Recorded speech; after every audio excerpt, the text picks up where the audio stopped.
পরিস্থিতি এখন ভালোভাবে নিয়ন্ত্রণে আছে। হ্যাঁ, আমরা দু একটা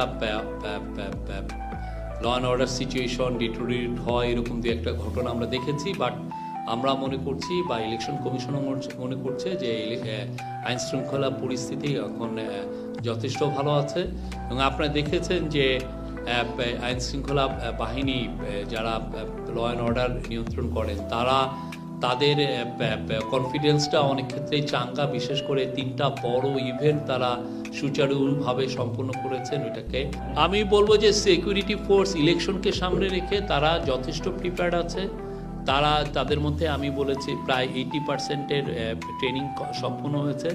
তারা এই সমস্ত যে কি বিষয় হতে পারে, কি সিচুয়েশন অ্যারাইজ করতে পারে সেগুলো নিয়ে তারা কথাবার্তা বলছেন। আর আমরা আশা করছি যে একটা অ্যাপ তৈরি করছে হোম মিনিস্ট্রি, এই অ্যাপটা আমাদেরকে খুব হেল্প করবে।